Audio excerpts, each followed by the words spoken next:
Et salut vous!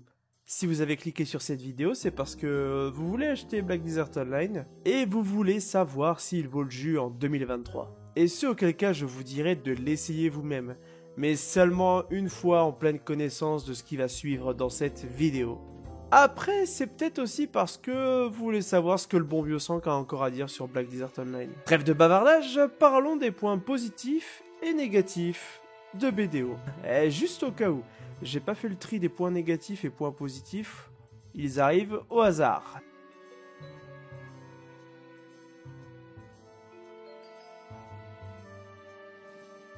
Black Desert Online est, on peut le dire, un sacré open world de malade. Traverser la map de bout en bout peut durer des minutes, voire des heures si vous êtes à pied. Voire même des journées si vous décidez de nager de la map principale à Margoria, ou même encore plus loin au Port Rat. Mais là, faut vraiment être cinglé et aimer avoir du sable dans l'urètre pour faire ça. Bien beaucoup de choses sont à voir ou à faire durant vos voyages.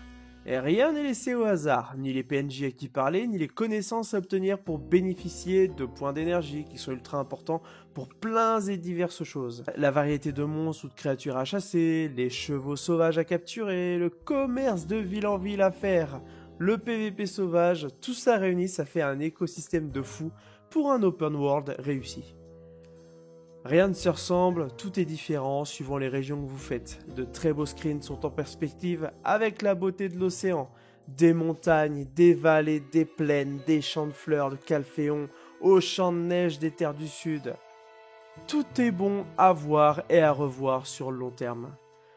Perso, j'ai fait pas mal de MMO et vraiment BDO vaut le détour sur le côté open world. Si vous aimez être libre, foncez explorer ce foutu monde. Vous allez être conquis, à condition d'avoir beaucoup de temps devant soi. J'ai décidé de mettre le commerce dans les points positifs, car pour moi c'est plus une force qu'un point négatif. En effet, il existe le métier de commerçant. Vous pouvez remplir une charrette de denrées d'une ville qui se trouve dans une forêt paumée et l'amener en terre aride dans une ville au milieu du désert complètement paumée, et de vendre ces mêmes denrées à des PNJ bien plus chers. Mais ça, c'est pas de cet aspect-là du jeu que je veux parler, c'est pas de ce commerce dont je veux parler. Oh non, je veux bien sûr parler de l'HDV de joueur entre joueurs. Tout tourne autour de ça sur BDO. La moindre action que vous allez faire à partir d'un moment dans votre partie, ça va être pour être en bénéfice d'argent. La thune. Que ce soit par le biais de métier ou de grind. Grind au cas où ça veut dire taper des monstres pendant des heures et dropper des items intéressants sur eux. Les revendre en HDV ou vendre les ressources des monstres à des PNJ pour faire gonfler votre portefeuille. Sur beaucoup de MMO, vous avez les hauts faits qui peuvent vous distraire de votre compte en banque ou encore de collections d'items rares, bien qu'ils existent sur BDO en quantité ridicule, tout tournera quand même autour de votre livret A in-game. Et pour moi, ça donne un grand dynamisme à ce jeu. Tout ce que vous produirez ou dropperez sera productif. Sauf quand il faut gumble des items, là on s'en fout des thunes, c'est marrant de tout niquer. Ah, le grind. Alors oui, si vous lancez BDO, vous devez aimer grind. Vous devez faire du bashing de mobs à Tarlarigo pour espérer progresser sur le jeu. Mais pour ceux qui n'aiment vraiment pas ça, vous pouvez passer par la case life skill, c'est-à-dire faire des métiers, et donc faire vos sous autrement. Néanmoins, le grind est la méthode pour faire du flou, ce qui vous demandera le moins de préparation en amont. Zéro investissement de votre part, si ce n'est que du temps et de la patience. Pour ceux qui ont aimé farm Diablo, Flife et j'en passe, vous allez être servis. Les personnages. Les persos de BDO sont une véritable force pour le jeu. Ils sont tous très différents, les gameplays sont tous très agréables et fluides. Certains personnages excellent plus en PvE, d'autres plus en PvP, mais en règle générale, tout fonctionne partout. Pearl Abyss sortent régulièrement des nouveaux personnages, et ça c'est très cool. Par ailleurs, de nombreuses mises à jour sont faites chaque année, octroyant de nouvelles terres à fouler en même temps que les nouveaux personnages pour compléter le lore de BDO et ravir la satisfaction des joueurs. Dans votre âme, que vous soyez un magicien, un ninja ou un putain de foringue, vous allez forcément trouver votre bonheur sur le jeu. La personnalisation de personnages est assez folle. Des gens se sont amusés à faire des gens réels sur le jeu. J'ai déjà vu des Michael Jackson, des Emma Watson ou même des Chuck Norris à dos de cheval habillés en armure. Au début on joue mal et petit à petit on devient des cadors sur son personnage. Niveau stuff, en règle générale, on a tous le même en endgame. Ce qui va faire la différence entre une Valkyrie X et Y, Par exemple, ça va être sa façon de jouer. Il y a l'Awakening, l'éveil en français, et Succession, Renaissance en français. L'une reste en épée bouclier avec des sorts améliorés level 56+, et l'autre aura une grande lance pour balayer des petits hucs.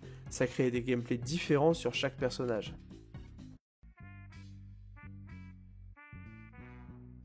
BDO est un jeu PVP, j'appuie encore une fois sur ce fait.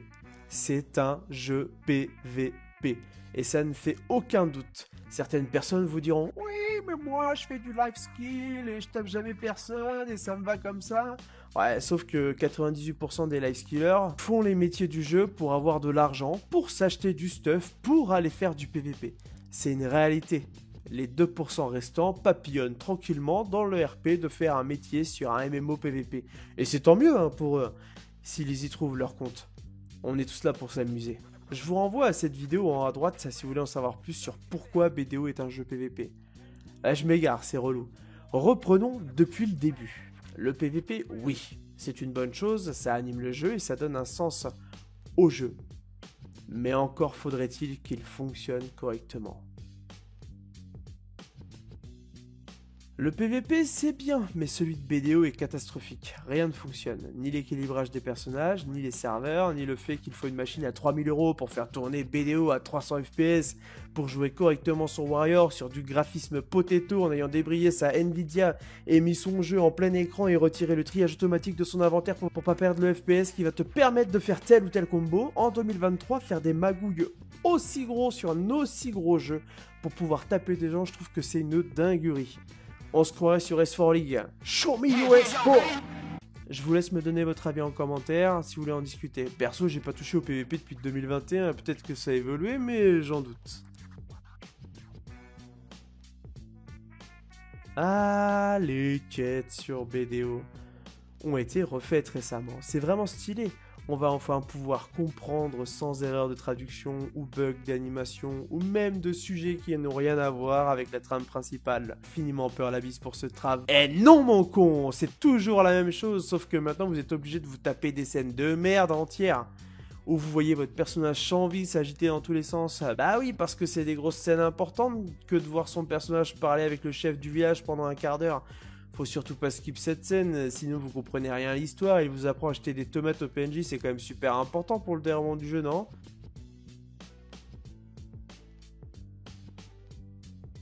Bon, ok, là ça parle de nous. Non, vous vous désabonnez pas, je vais pas vous lyncher. Hein. Si vous êtes abonné ici, c'est que vous êtes du bon côté. Je voulais vous parler du coup de Jackie. Jackie, c'est le joueur qui va full flex, H24. Il va parler de son pen Blackstar qu'il a eu en une fois, ou alors t'as Cakeman.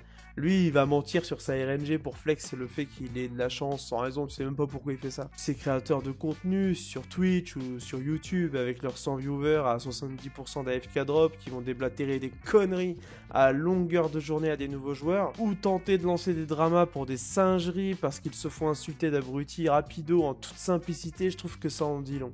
Bah de toute façon cette partie de la communauté c'est des animaux qui se reniflent le cul et je vous conseille de bien choisir vos camarades in-game.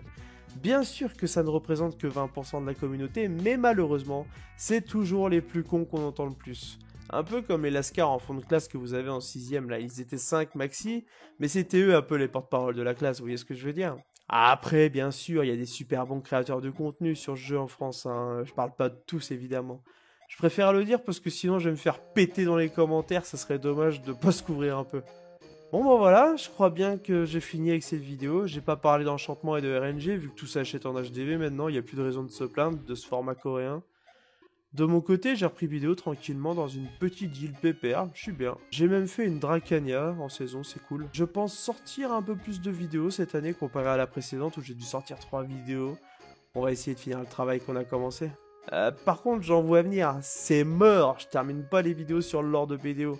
Il change tous les ans, c'est mission impossible. En tout cas, merci d'avoir regardé cette vidéo les amis, plein de bonnes choses, amusez-vous bien, et prenez soin de vous. C'était Sank, ciao.